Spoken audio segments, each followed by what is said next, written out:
السلام علیکم، آپ دیکھ رہے ہیں 9 برادرز ٹی وی۔ شام کی تازہ خبروں کے ساتھ میں ہوں زمر صدیقی۔ سب سے پہلے ہیڈ لائنز۔ پاکستان کا کوئی بھی ادارہ آرٹیکل 63 پر پورا نہیں اترتا۔ بہتر تھا گولی مار دی جاتی۔ اعظم سواتی کی گرفتاری کے خلاف سینٹ میں احتجاج۔ 2 ہفتے مسلسل بہتری کے بعد روپے کی قدر گرنے لگی، ڈالر کی قیمت میں اضافہ۔ پشاور سے سیکیورٹی فورسز کے سابق اہلکار سمیت 5 مبینہ دہشت گرد گرفتار۔ کراچی پورٹ پر کھڑی گاڑیاں حکومتی پالیسی کی نظر۔ ریلیف دیا جائے۔ سوات میں 2009 والی صورتحال کی واپسی افسوسناک ہے، خواجہ آصف۔ کمیونسٹ پارٹی کے اجلاس سے قبل چینی صدر کے خلاف مظاہرہ، مواد انٹرنیٹ سے ہٹا دیا گیا۔ تو آئیے چلتے ہیں اب خبروں کی تفصیلات کی طرف۔ پاکستان کا کوئی بھی ادارہ آرٹیکل 63 پر پورا نہیں اترتا۔ اسی حوالے سے 9 برادرز ٹی وی کے ڈائریکٹر مبارک جاوید صاحب کا کہنا ہے کہ پاکستان کا کوئی بھی ادارہ آرٹیکل 63 پر پورا نہیں اترتا۔ مجھے سمجھ نہیں آتی کہ پاکستان میں نہ تو کوئی سیاستدان دیانتدار اور نہ کوئی جج اور نہ ہی کوئی بھی ذمہ دار ادارہ اور نہ ہی کسی کو شرم آتی ہے۔ پاکستان تحریک انصاف کے سینیٹر اعظم سواتی کی گرفتاری کے خلاف پی ٹی آئی کے ارکان نے سینٹ اجلاس میں شدید احتجاج کیا ہے۔ جمعے کو ڈپٹی چیئرمین مرزا افریدی کی زیر صدارت سینٹ کے اجلاس میں اپوزیشن نے اعظم سواتی کے پروڈکشن آرڈر جاری کرنے کا مطالبہ کرتے ہوئے درخواست سینٹ سیکریٹریٹ میں جمع کرا دی ہے۔ اجلاس کا آغاز ہوا تو اپوزیشن اراکین نے ایجنڈے کی کاپیاں پھاڑ دیں اور اعظم سواتی کو رہا کرو کے نعرے لگائے۔ پاکستان تحریک انصاف کے ارکان نے ایوان میں چیئرمین سینٹ کے ڈائس کا گھیراؤ بھی کیا۔ اسی دوران مسلم لیگ نون کے سینیٹر عفان اللہ نے کورم مکمل نہ ہونے کی نشاندہی کی، جس کے بعد ڈپٹی چیئرمین نے اجلاس پیر کی شام 4 بجے تک ملتوی کر دیا۔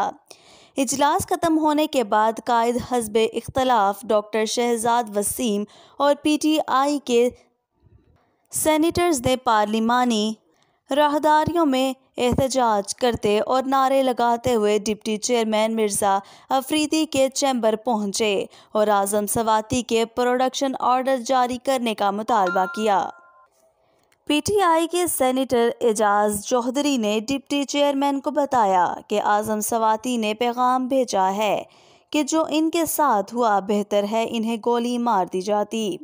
بعد ازاں پارلیمنٹ ہاؤس کے باہر پی ٹی آئی کے سینیٹرز نے شہزاد وسیم کی قیادت میں میڈیا سے گفتگو کرتے ہوئے کہا کہ حکومتی لوگ جمہوریت کی بات کرتے ہیں، لیکن اس وقت آئین کی پاسداری کہاں ہے؟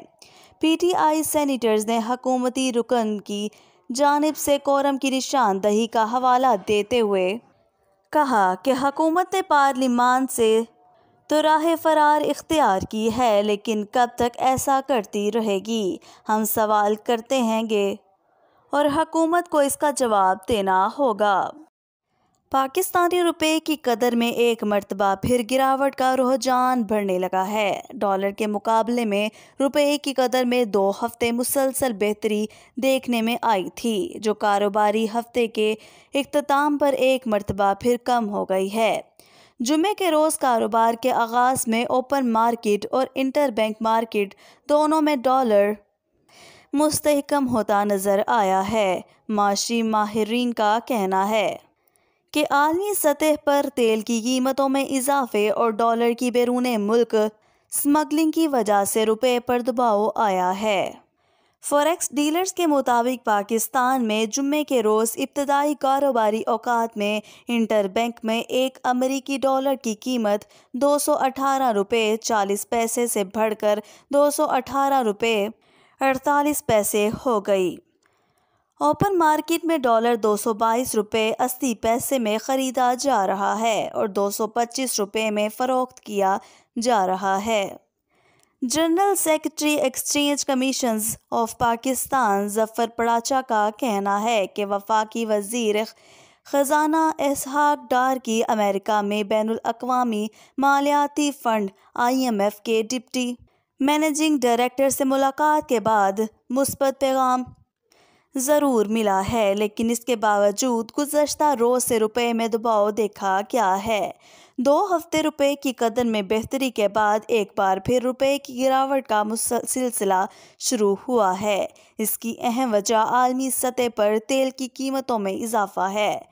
پاکستان کو تیل کی ادائیگی کے لیے ڈالر ادا کرنا ہوں گے، جس سے ملکی زر مبادلہ کے ذخائر پر اثر پڑے گا۔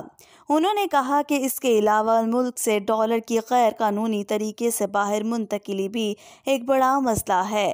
اس پر متعلقہ اداروں کو مزید سخت اقدامات اٹھانا ہوں گے۔ بہتر روزگار کی تلاش میں جاپان جانے والے محمد عمر کا کہنا ہے کہ انہوں نے گھر کے استعمال کے لیے 660 cc کی گاڑی خرید کر پاکستان بھیجی، تاہم وہ 3 مہینوں سے پورٹ سے کلیئر نہیں ہوئی۔ کلیئرنگ ایجنٹ کا کہنا ہے کہ پاکستان میں امپورٹ پالیسی تبدیل ہوئی ہے اور جب تک وفاقی حکومت پالیسی واضح نہیں کرتی، گاڑی پورٹ سے نہیں نکالی جا سکتی۔ وفاقی حکومت کے بدلتے فیصلوں کی وجہ سے محمد عمر کی طرح بیرون ملک مقیم پاکستانیوں کو مشکلات کا سامنا کرنا پڑ رہا ہے۔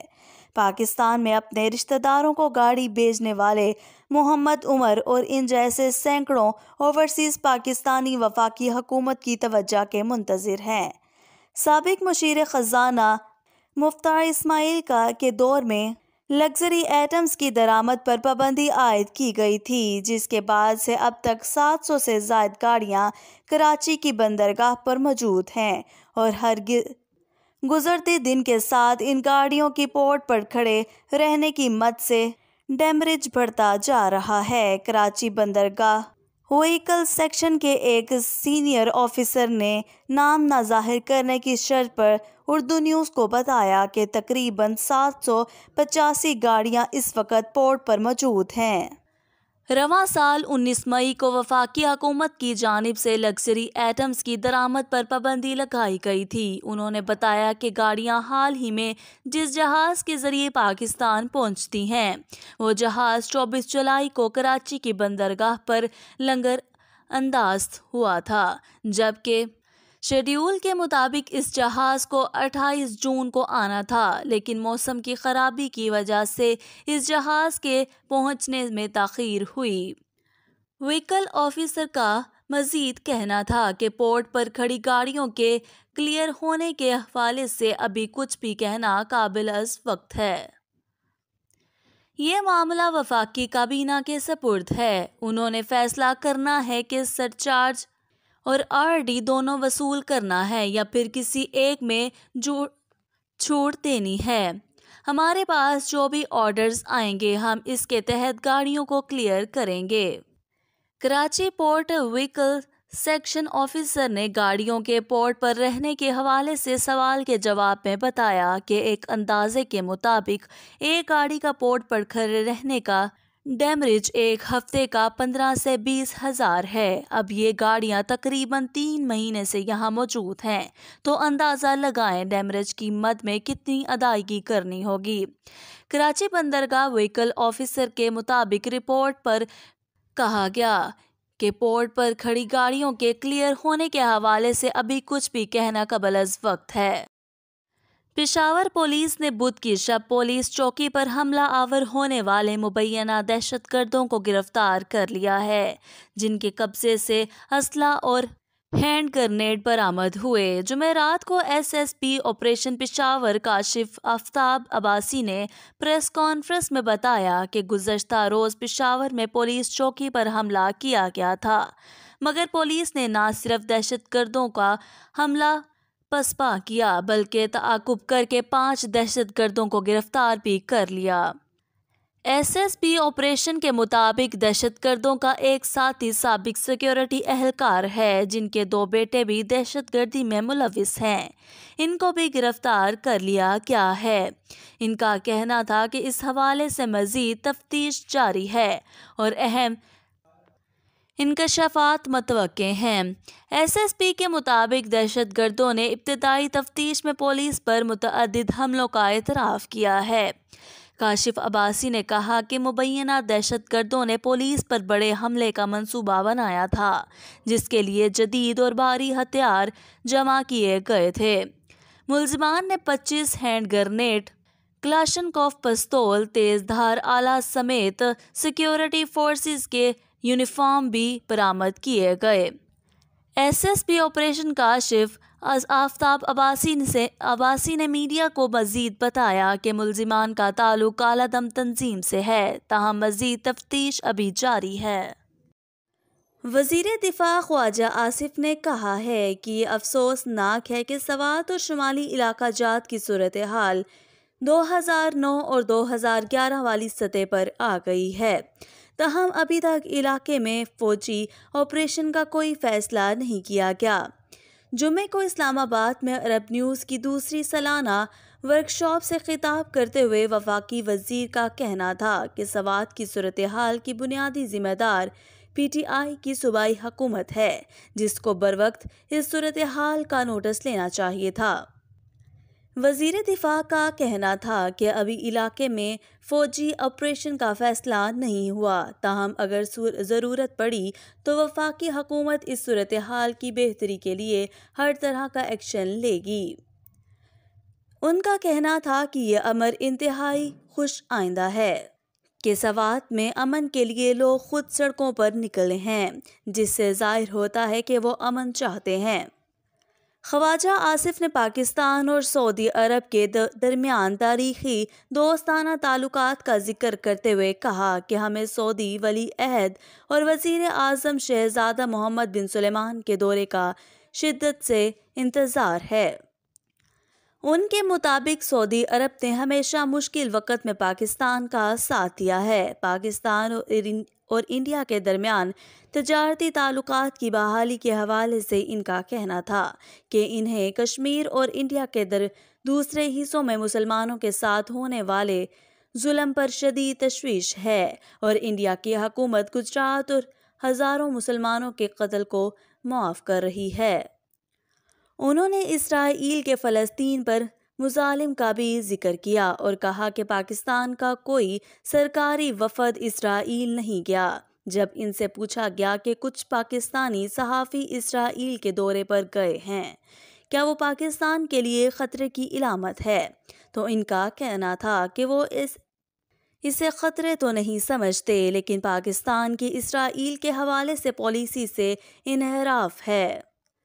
آرمی کے کردار کے حوالے سے وزیر دفاع نے کہا کہ نیوٹرلٹی ایسی چیز ہے جس کو دنیا بھر میں قدر کی نگاہ سے دیکھا جاتا ہے۔ اگر افواج پاکستان آئین کے مطابق چلنا چاہتے ہیں تو یہ خوش آئند بات ہے، ہمیں اس پر خوش ہونا چاہیے اور قانون کی پیروی کرنی چاہیے۔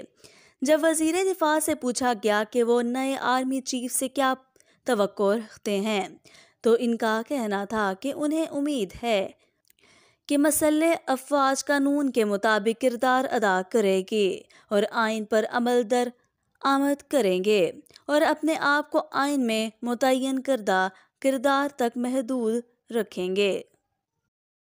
چینی حکام نے کمیونسٹ پارٹی کے اجلاس سے قبل صدر شی جن پنگ کے خلاف ہونے والے ایک احتجاجی مظاہرے کا مواد انٹرنیٹ سے ہٹا دیا ہے۔ فرانسیسی خبر رساں ادارے AFP کے مطابق جمعے کو چین کے انٹرنیٹ سینسر نے احتجاج کے متعلق پوسٹ اور کی ورڈز کو بلاک کر دیا ہے۔ اس میں اس پل کا نام بھی شامل تھا جہاں پر صدر کے خلاف بینرز لگے تھے۔ اس مظاہرے میں صدر شی جن پنگ اور کورونا پالیسیوں کی مذمت کرنے والے بینرز بھی تھے۔ کمیونسٹ پارٹی کے خلاف احتجاج ایک غیر معمولی واقعہ ہے۔ اتوار کو بیجنگ میں تاریخی کمیونسٹ پارٹی کا اجلاس ہوگا۔ یہ اجلاس ہر 5 سال بعد ہوتا ہے۔ بیجنگ کسی بھی صورتحال سے نپٹنے کے لیے ہائی الرٹ پر ہے۔ توقع کی جا رہی ہے کہ صدر شی جن پنگ کو تیسری مرتبہ بھی پارٹی کا سربراہ اور فوج کا کمانڈر ان چیف برقرار رکھا جائے گا۔ دارالحکومت میں سیکیورٹی کا انتظام بھی سخت کیا گیا ہے۔ مسافروں کو اضافی سیکیورٹی سے گزرنا پڑ رہا ہے۔ رضاکاروں کی ایک فوج ہر مرحلے میں تعینات کی گئی ہے جو کسی بھی غیر معمولی حرکت کی اطلاع دیں گے۔ جمعرات کو کچھ مظاہرین کمیونسٹ پارٹی کی پالیسیوں پر تنقید کے 2 بینرز کے ساتھ ایک پل پر جمع تھے۔ ایک بینر پر لکھا تھا کہ کوئی کرونا کا ٹیسٹ نہیں، میں کمانا چاہتا ہوں۔ کوئی ثقافتی انقلاب نہیں، میں اصلاحات چاہتا ہوں۔ کوئی لاک ڈاؤن نہیں، میں آزادی چاہتا ہوں۔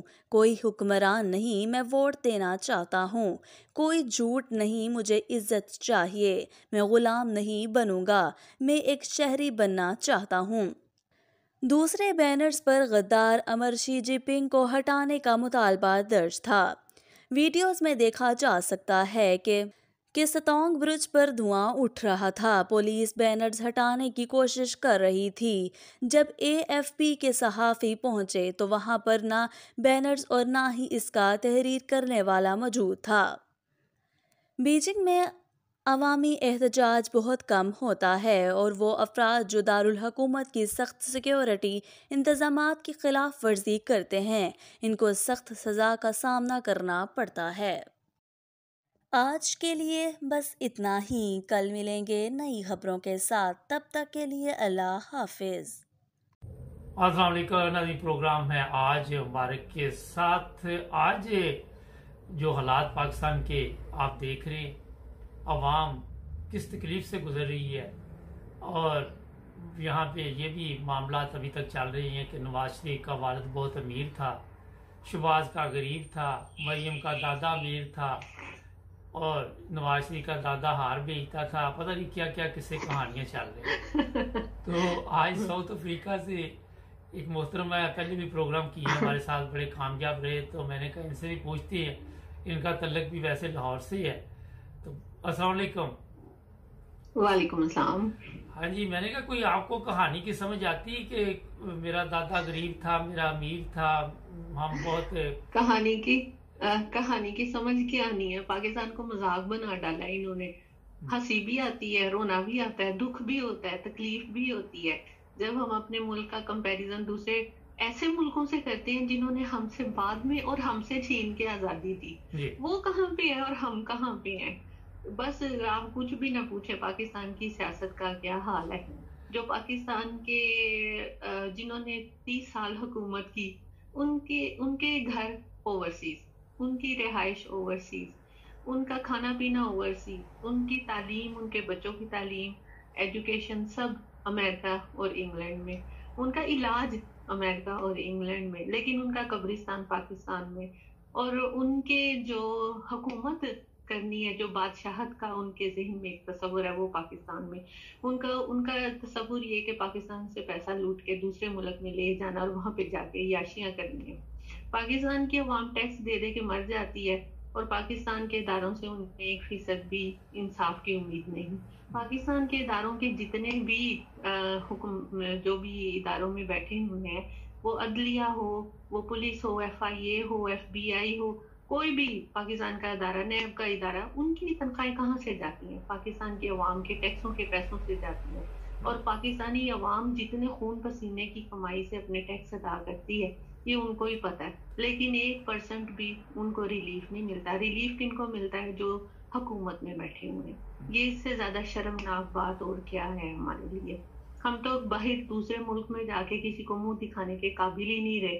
ان 6 مہینوں میں جس طرح سے عمران خان نے ہمارے پرانے حکمرانوں کو ننگا کیا ہے، اور اس آدمی کو میں داد دیتی ہوں کہ اس میں اتنی ہمت ہے کہ آج تک کسی نے اس طرح سے اداروں کو بھی بے نقاب نہیں کیا تھا۔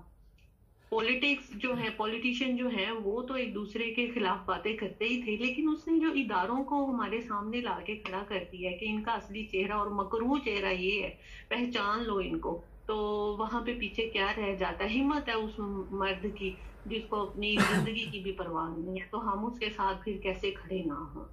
اچھا میں یہ آج سے 2-3 دن پہلے کی بات کرنا چاہتی ہوں، جی جب نواز شریف نے تقریر کی اور اپنی مظلومی کا رونا رویا، اس نے 30 سالوں میں پاکستان کو دیا کیا، اس پہ تو کوئی بات نہیں کی۔ اس نے یہ بھی نہیں بات کی کہ میں بھگوڑا ہوں، ایبسکونڈر ہوں، پاکستانی عدالتوں سے اشتہاری ہوں، مفرور ہوں، اور پاکستان میں میرے وارنٹ گرفتاری جاری ہو چکے ہوئے ہیں اور مطلوب اور سزا یافتہ ہوں میں، اور اس پہ اس نے کوئی بات نہیں کی۔ اس نے یہ بات نہیں کی کہ جب مجھے ڈیالہ جیل میں بند کیا گیا تھا تو کھانے کے لیے مجھے مسئلہ تھا، تو سامنے گھر لیا گیا، خریدا گیا، اور وہاں پر باقاعدہ شیف رکھا گیا، اور جو پہلا کھانا آیا وہاں سے تو اس نے صرف یہ پوچھا اے چول بہ کیوں گئے ہیں، ٹھیک ہے، اتنی اس کو سہولت تھی، اتنی سہولت تھی اس کو، ٹھیک ہے، اس کے پاس ٹی وی، فریج، اے سی، بیڈ، اور اس کو بچوں سے ملوانے کے لیے روزانہ بچے آتے تھے اس کے پاس، اور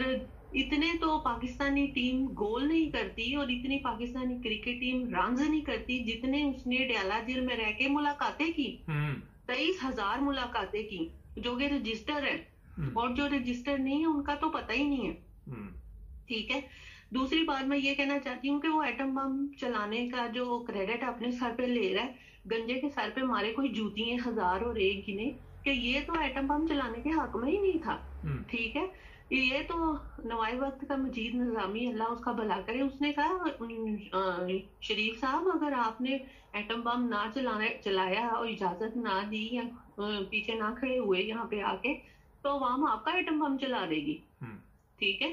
اور آپ کو میں یہ بتاتی چلوں کہ ایٹم بم بنانے میں ٹھیک ہے بھٹو کا کردار تھا، شروع اس نے کیا تھا کہ ہم گھاس کھا لیں گے لیکن ایٹم بم پہ نہیں کبھی سمجھوتا کریں گے، اس کو ہم جاری رکھیں گے، لیکن ضیاء الحق کے دور میں جتنا اس پہ کام ہوا شاید ہی کسی دور میں ہوا ہو۔ اس نے خزانوں کے منہ کھول دیا ایٹم بم بنانے کے لیے، اس نے جو اب ڈاکٹر عبدالقدیر ہیں ان کو بلوایا، اور وہ اوورسیز تھے، پڑھاتے تھے یونیورسٹی میں، وہاں سے ان کو بلوایا اور ان کو اس کام پہ لگایا، اور اس میں سب سے زیادہ کریڈٹ ضیاء الحق سے زیادہ بھی کریڈٹ ایک بندے کو جاتا ہے جس کا آج تک کبھی کسی نے نام نہیں لیا، شاید آپ کو پتا ہو کہ وہ تھا سیٹھ عابد۔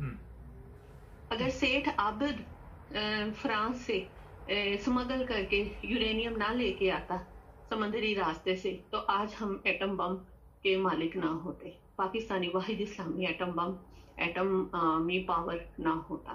اس میں سیٹھ عابد کا بہت ہی زیادہ کردار ہے، وہ چاہے بندہ کتنا بھی برا تھا، جو بھی سمگلر تھا، ڈان تھا، کچھ بھی تھا، لیکن میں اس کے حق میں بات کروں گی کہ وہ ایک اچھا انسان تھا، ٹھیک ہے۔ اور یہ جو ایٹم بم کا اپنے سر پہ لے رہا ہے، اس کو تو امریکہ نے آفر کرائی تھی، یہ جو پیسے کہہ رہا ہے نا، آفر ضرور کرائی تھی لیکن اس کی کہ ایٹم بم نہیں چلانا تم نے، اور یہ مان بھی گیا تھا، لیکن اس وقت سب نے سٹینڈ لیا تھا، انہوں نے کہا تھا ہم نے ساری تیاری کر لی ہے، اب یہ تیاری واپس نہیں ہو سکتی، اور ایٹم بم چلانے کے بعد اس نے امریکہ کو فون کیا تھا اور بلکہ خود گیا تھا جا کے معافی مانگی تھی اس نے کہ مجھے معاف کر دے، میں اس میں راضی نہیں تھا ایٹم بم چلانے میں، آپ دیکھیں باقی پیچھے کیا رہتا ہے۔ اتنی باتیں عوام کی آنکھیں کھولنے کے لیے کافی ہیں۔ اچھا اب جو ان کو یہ میں این آر او مل رہا ہے، جی ایک آپ صرف لاسٹ بات کرنا چاہتی ہوں کہ ان کو اب جو این آر او مل رہا ہے یہ ایک پری پیڈ پلان تھا، سب کچھ پلان تھا، ٹھیک ہے۔ ابھی ایک پلان اور بھی ہے کہ نواز شریف اور جو الطاف حسین ان کو واپس لے کے آنا ہے، لیکن میں اگر آپ میری آواز ان مقتدر حلقوں اور جو کہ زرداری ہے، نواز شریف ہے، مولانا فضل الرحمان ہے، میں ان سے یہ پوچھنا چاہتی ہوں کہ اگر یہ کلیئر بھی ہو جاتے ہیں اداروں سے، ان کو کلین چٹ مل جاتی ہے، کیا عوام میں یہ اپنے یہی چہرے لا سکتے ہیں؟ کیا عوام ان کو ووٹ دے گی؟ کیا عوام کے دلوں میں یہ اپنا گھر کر سکتے ہیں؟ اگر انہوں نے عوام کے لیے، فلاح کے لیے کچھ کیا ہوتا تو آج یہ حکومت میں ہوتے، اور عمران خان کو انہوں نے پیدا کیا، نواز شریف نے پیدا کیا عمران خان کو، اس وجہ سے اس کو بڑھاوا عمران خان کو نواز شریف نے دیا، نواز شریف کی حرکتوں نے دیا، زرداری اور مولانا کی حرکتوں نے دیا. اگر یہ لوگ ٹھیک ہوتے تو جو تحریک انصاف ہے کبھی پیدا ہی نہ ہوتی. یہ تو ہمارے سروں پہ عذاب بن کے مسلط ہیں، لیکن اب ان کے بھی انہوں نے اپنے لیے قبریں خود کھود لی ہیں. ایون فیلڈ اپارٹمنٹ میں یہ خود اپنے آپ کو بند کر کے بیٹھ گئے ہیں، باہر نکلنے کے قابل نہیں ہیں. کہیں پہ یہ جا نہیں سکتے، کافی نہیں پی سکتے، کہیں شاپنگ نہیں کر سکتے، یہ کہیں پہ بھی نہیں جا سکتے. اسحاق ڈار جو گیا ہے تو امریکہ گیا ہے، اور وہاں امریکہ کی ایئرپورٹ پہ لوگوں نے اس کو چور چور کے نعرے لگائے ہیں. اسحاق ڈار وہ بندہ ہے جس نے جب ایٹم بم چلانا تھا، جب پاکستان کی گورنمنٹ جو ادارے ہیں ڈاکٹر عبدالقدیر اور دوسرے اور جو فوج ہے، جب انہوں نے ارادہ کیا کہ ہم بھی ایٹم بم کر کے تو ایک توازن طاقت کا برقرار کرنے کی کوشش کرتے ہیں اس خطے میں، تو یہ جو اسحاق ڈار ہے اس نے مصنوعی شارٹیج پیدا کی ڈالر کی. اس نے ڈالر جو ہیں وہ گورنمنٹ سے قرضہ لے کے قومی خزانے سے قرضہ لے کے اس نے ڈالر خریدے، اور ڈالر خرید کے اس نے مارکیٹ میں شارٹیج پیدا کی. اور جب ایٹم بم چل گیا اور ڈالر کی قیمت اپ ہوئی تو اس نے وہ ڈالر پھر مارکیٹ میں واپس پھینکے، اور جو قرضہ لیا ہوا تھا اس سے اس نے 40 ارب روپے اس نے کمائے، اور جو قرضہ تھا وہ پتہ نہیں اس نے قومی خزانے میں واپس جمع کرایا کہ نہیں، اتنی اس کی ہے تو نہیں کہ اس نے کروایا ہو، چور ڈاکو تو ہے یہ. تو یہ اس طرح سے انہوں نے ملک کو لوٹا اور یہ بیڑا غرق انہوں نے کیا. اور بس کیا کہہ سکتے ہیں، اب ہم ہمارے تو یہ سامنے ہیں اب سب کچھ، ہم تو ان کو ووٹ نہیں دیں گے چاہے یہ جو مرضی کر لیں. بس چلیں ناظرین ایک بریک لیتے ہیں، ابھی بات چیت جاری رہے گی، جڑے رہیں ہمارے ساتھ. ہمارے چینل کو سبسکرائب کریں، ہمیں فالو کیجئے، ٹک ٹاک پر بھی اور فیس بک پر، یوٹیوب پر بھی سبسکرائب کریں، اور اپنے دوستوں کو بھی بتائیں کہ صرف ایک ہی چینل ہے جہاں پہ سچ اور حق کی بات کی جاتی ہے. جی ناظرین بریک کے بعد آپ کی خدمت دوبارہ حاضر. اچھا اسحاق ڈار کل جب امریکہ گیا، وہاں پہ سوشل میڈیا پہ ایک ویڈیو چل رہی ہے، اس بندے نے کہا کہ آپ چور ہو. اسحاق ڈار نے کہا میں چور نہیں ہوں. وہ بندے کو بیچارے کو غلطی لگ گئی کیونکہ یہ تو ڈاکو ہیں، چور نہیں ہے، اس نے ٹھیک کہا تھا. تو اچھا ایک سمجھ نہیں آتی، تو چھوٹا ہوتا ہے نا، ہاں جی، بھینس چوری، موٹر سائیکل چوری، مرغی چوری، ہاں جی بالکل، گھر میں کوئی چھوٹی موٹی چوری. ڈاکو تو بڑے ہوتے ہیں، یہ واقعی ڈاکو ہم بےچارے اس پاکستانی سے غلطی ہوگی. ہاں وہ سے بیچارے سے غلطی ہوگی. لیکن جو میرا سوال تھا کہ یہاں بھی لندن میں جو فلیٹ ہیں اس کے باہر جو لوگ کھڑے ہیں نواز شریف اینڈ کمپنی، اچھا وہ گندی گالیاں دیتے ہیں. ایک طرح سے احتجاج جو ہوتا ہے، میں نے دیکھا پی ٹی آئی کے لوگ جو ہیں وہ زیادہ سے زیادہ چور چور ہی کہتے ہیں نا، مریم کا ابا چور ہے، فلاں ہے. اور کل بھی اس بندے نے صرف چور کہا جو اس کے ساتھ اس کا چمچہ تھا جو کتے پالے ہوئے. ان کو کتے کہا جا سکتا ہے کیونکہ آپ کے علم میں ہے کہ یہ صرف بھونکتے ہیں. تو ان کی اتنی زبانیں گندی ہیں کہ ان کو یہ خیال نہیں رہتا کہ وہاں خواتین ہیں اور ان کے ساتھ کیسے الفاظ استعمال کرنے ہیں. اور کل ایک بڑا اہم ایک آڈیو ویڈیو دیکھی میں نے کہ اس نے لڑکی کو غلط طریقے سے بلایا، تو پھر اس نے بھی ایسا جواب دیا کہ وہ مریم بھی تو قطر سے ہو کے آئی ہے، وہ کیوں گئی تھی قطر؟ آپ تو پھر وہ خاموش ہو گئے. اچھا آپ مجھے یہ بتائیے، اصل میں یہ لوگ جو ہے نا جی یہ لوگ گلو بٹ اور وہ گوال منڈی وغیرہ کے لوگ ہیں. اب اپنی جس علاقے میں جو بندہ جیسا رہتا ہے اس نے وہی اپنی مینٹالٹی دکھانی ہوتی ہے نا. علاقے کا بھی فرق ہوتا ہے، تربیت کا بھی فرق ہوتا ہے، جہاں جہاں جو رہتا ہے اس پہ واقعی اس چیز کا اثر ہوتا ہے. اور یہ لوگ اپنی ذہنیت دکھاتے ہیں کہ یہ لوگ کیسے ہیں، یہ کہاں کی پیداوار ہیں، اور ان کے لیڈر نے ان کی کیسی تربیت کی ہے. ہمارا لیڈر جو ہے نا وہ پڑھا لکھا ہے، وہ بریڈ فورڈ یونیورسٹی میں وائس چانسلر رہا ہے 6 سال، اور اس نے کرکٹ کھیلی ہے، اور وہ اوورسیز کنٹریز میں بہت عرصہ رہا ہے.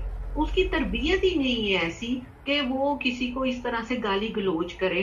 وہ ضرور کہتا ہے مریم آکاشوانی ہے جو کہ جھوٹ بولتی ہے، اور کیا کہتے ہیں کہ وہ چور کہتا ہے، ڈاکو کہتا ہے، لیکن وہ ماؤں بہنوں کی گالیاں نہیں دیتا. اور نہ ہی ہماری تربیت اس نے ایسی کی ہے کہ ہم ان کو ایسے کہیں. ہاں ان کے جو کرتوت ہیں اگر وہ ہم لے آتے ہیں سامنے عوام کے، جو عوام کو نہیں پتا، تو پھر ان کو دکھ تو لگتا ہے نا ان کو مرچیں تو لگتی ہیں نا کہ بھئی ہمارے جو اتنے سالوں سے چھپے ہوئے احساسے تھے، ہمارے کرتوت تھے، اور ہماری ذہنیت کیا تھی کہ ہم نے پاکستان کی عوام کے اوپر ایک بادشاہت قائم کرنی ہے. اور جب میں آپ کو بتاؤں، آپ کو پتا ہوگا کہ مشرف کے دور میں جب مشرف نے ماشاء اللہ لگایا ہے تو یہ نواز شریف کی کیا ذہنیت تھی اس وقت، یہ کیا کرنا چاہتا تھا آپ کو پتا ہے؟ یہ اسمبلی میں ترمیم کر کے جو قانون ہے پاکستان کا آئین ہے، اس میں 73 کا آئین ہے، اس میں ترمیم کر کے یہ اپنے آپ کو امیر المومنین ڈکلیئر کرنا چاہتا تھا. پتا ہے آپ کو؟ جی پتا ہے میرے اس بات کا. ہاں جی. اچھا ایک چیز بتائیے، اس لیے کہ سوری، کل مجھے بڑا ایک اچھا لگا سمیع ابراہیم کا کہ عدالت کے پاس انصاف کے لیے جاتے ہیں تو آپ توہین عدالت کر لیتے ہیں، مولوی کے پاس جاتے ہیں تو آپ کافر ہیں، واجب القتل ہے. کہتا فوج کے پاس جاتے ہیں تو آپ غدار ہیں، غدار ہو جاتے ہیں ہم لوگ. اچھا تو جائیں تو جائیں کہاں؟ اچھا آپ مجھے تھوڑا سا بتائیے کہ جو حالات آج کل بنے ہوئے ہیں، فوری طور پر عدالتیں فیصلے کر رہی ہیں، نہ ان کو پتہ چلتا ہے، اوپر سے آرڈر آتا ہے اور وہ فیصلہ کر دیتے ہیں. تو زرداری نے بھی پیسے نہیں کھائے، شہباز نے بھی نہیں کھائے، نواز نے بھی نہیں کھائے، حمزہ نے بھی نہیں کھائے، فضل الرحمان نے بھی نہیں کھائے، تو پیسہ گیا کدھر؟ اور نرگس لوٹ کے لے گئی ہے. اور کی ہوا ہے؟ ویسے تو انہوں نے پاکستان کو تو انہوں نے کھایا ہی نہیں، وہ بیچاری نرگس کو بدنام کر دیا. وہ کہتے ہیں وہ لوٹ کے لے گئی ہے پاکستان کو. اگر انہوں نے نہیں کھایا تو پھر اور کنہوں نے کھایا؟ پاکستان کی 3 جیمیں جو پاکستان کی جڑوں میں بیٹھ گئی ہیں، جاگیردار، ججز اور جرنیل، انہوں نے لوٹ کے کھا لیا پاکستان کا بیڑا غرق اور خانہ خراب کر دیا. جب رجیم چینج کا سائفر آیا تھا اور کہا گیا تھا اگر عمران خان کو نکال دو گے تو سب کچھ ٹھیک ہو جائے گا، اگر نہیں نکالا تو پاکستان کو خمیازہ بھگتنا پڑے گا. اگر اس وقت ہمارا جرنیل، ہمارا چیف آف آرمی سٹاف محترم جناب باجوہ صاحب اگر اسٹینڈ لے لیتے تو پاکستان آج کہاں کھڑا ہوتا ہم تصور بھی نہیں کر سکتے. پاکستان میں رجیم چینج ہوتی آئی ہیں جب سے پاکستان بنا ہے. پاکستان کی تاریخ اٹھا کے دیکھ لیں گے جرنیلوں نے کیا سلوک کیا پاکستان کے ساتھ.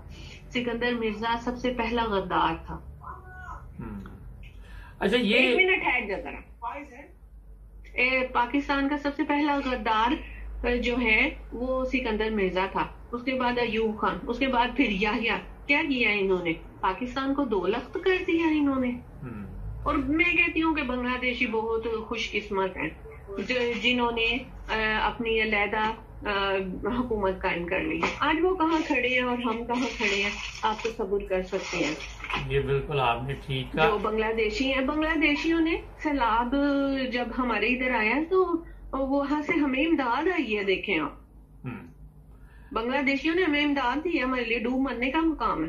نہیں تو وہ تو پوری دنیا نے دی امداد، پھر بھی کچھ نہیں بنا.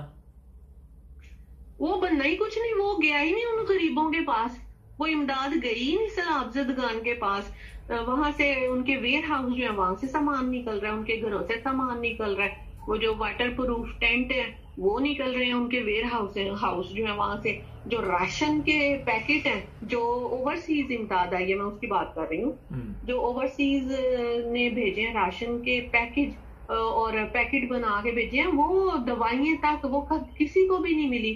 اور اب کینیڈین جو گورنمنٹ ہے اس نے کہا ہے کہ ہم پاکستانی گورنمنٹ کو 1 پیسہ نہیں دیں گے کیونکہ یہ عوام پہ لگاتے ہی نہیں ہیں. انہوں نے امداد بھی نہیں دی. اور آپ کو شاید پتا ہوگا کہ پچھلے دنوں جو کینیڈا کے جو کالجز ہیں وہاں پر کرپشن کے اوپر جو لیکچرز دیے گئے ہیں کالجز میں، اس میں باقاعدہ نواز شریف کی انہوں نے مثال دی ہے کہ یہ دیکھیں کرپشن جو ہے ایسے کی جاتی ہے، اور یہ بندہ ہے جس نے پاکستان میں کرپشن کیا اور پاکستان کا یہ بیڑا غرق کیا. اسکولوں میں بھی باقاعدہ لیسن دیے گئے ہیں. ہمارے لیے تو شرم کا مقام ہے ان لوگوں میں. یہ مجھے اب ایک بات میری سمجھ میں نہیں آتی کہ یہ سارا کچھ ہمارے عام عوام کے سامنے ہے جو 7 سمندر پار بیٹھے ہوئے ہیں پاکستان سے، اور انہیں پاکستان کی ایچی بیچی کی خبر ہے اور وہ سب کچھ سوشل میڈیا پہ دیکھتے ہیں. تو کیا یہ لوگ جو ہیں یہ نہیں دیکھتے کہ جو پاکستان میں کیا چل رہا ہے؟ ان کو ذرا شرم نہیں آتی اچھا، کہ ہم پاکستان کے ساتھ ہم نے کیا کیا، ہمارا تو کچا چٹا کھل گیا ہے سارا. یہ بھی تو دیکھتے ہی ہوں گے نا.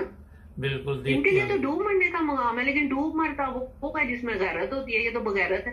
یہ حرام کا پیسہ کھا کھا کے ان کے پیٹ دیکھا وہ نواز شریف کا کتنا پھٹنے والا ہوا ہے. وہ تو بیمار ہے. کون؟